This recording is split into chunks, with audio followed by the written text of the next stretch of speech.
Wait. Before you run off. This is very important. In this video, you will see a washing machine that may look different from yours. However, don't worry about the look. What to look for is if you have 6 cycle lights in a row under the control knob, like this. If you do, then this repair guide will work for you. My name's George and I have repaired over 10,000 washing machines, dryers, and stoves and have 10+ years experience running an appliance repair business. The tips, tricks and insights I'm about to share with you, you won't find anywhere else on the internet. In this video we will be discussing the most sold top-load washer in the world, which is sold at Lowe's, Home Depot and other local stores. Let's get straight into it. Make sure to hit the like and subscribe button. Vertical modular washers, VMWs, are the cheapest and most sold washers worldwide. They are manufactured by Whirlpool and packaged with different brand names such as Maytag, Repairman, Kenmore, Amana, Crosley and many more.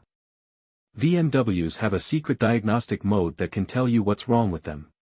This diagnostic mode makes anyone and everyone an instant washer repair pro. I will show you exactly what to do to get the washer to diagnose itself and tell you the issue. VMWs come in all different shapes, sizes, and brands. They have a life expectancy of 3 to 5 years. All new appliances are only lasting 3 to 5 years. VMWs are the new washing machine prototype. The old-style washer can no longer be bought new. You will find tons of these machines without agitators.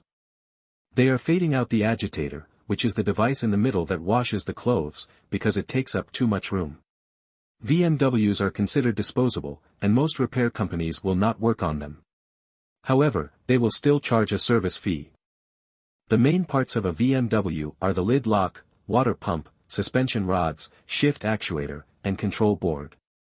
99% of repairs done on VMWs are on these 5 parts. Here are some of the main problems and related parts with VMWs.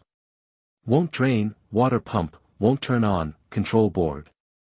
No spin, shift actuator, won't open, lid lock, banging or shaking, suspension rods. In my expert opinion, VMWs are pieces of junk. Most have no agitator, are poorly made, and have an annoying lid lock. Their life expectancy has gone down to 3 to 5 years from 30 to 40 years. While their price continues to go up. If you are considering buying a new washer, I would advise you to purchase the vertical modular washer and the 5-year warranty add-on. I guarantee you will wish you did if you don't.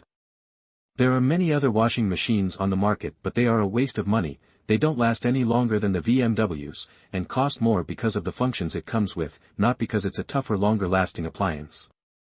I hope this information has helped you in the right direction.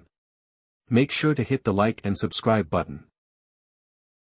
Entering recalibration mode. With the washer shut off and the basket empty, no water or clothes inside, and with the lid shut, enter the recalibration cycle. Here's how. Turn the control dial 1 complete rotation, 360 degrees, counterclockwise. Stopping with it facing straight up. Quickly, within about 6 seconds, turn the control dial 3 clicks clockwise, 1 click back, and 1 click more clockwise.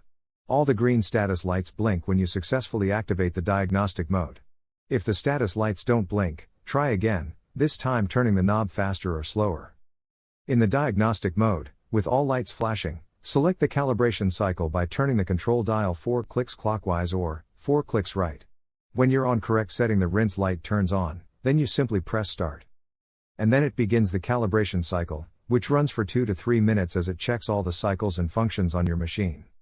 When the calibration cycle ends, if all goes well, the lid unlocks and the washer shuts off. Now try your washer to see if that solved your issues. If not, continue to the error code video. If after 20 tries or more, and your arm feels like it's gonna fall off from trying so much, then odds are you have a bad control board.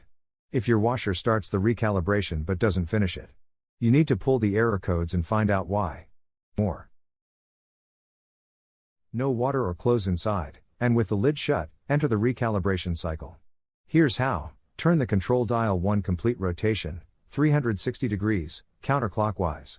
Stopping with it facing straight up. Quickly, within about 6 seconds, turn the control dial 3 clicks clockwise, 1 click back, and 1 click more clockwise. All the green status lights blink when you successfully activate the diagnostic mode. If the status lights don't blink, try again, This time turning the knob faster or slower. Now, we need to retrieve the codes. Follow these steps to display the error code lights. Step 2, turn the control dial 1 click clockwise, then press the start button. Now you are reading the error codes. From here turn the control dial 1 click clockwise to display the first saved error code.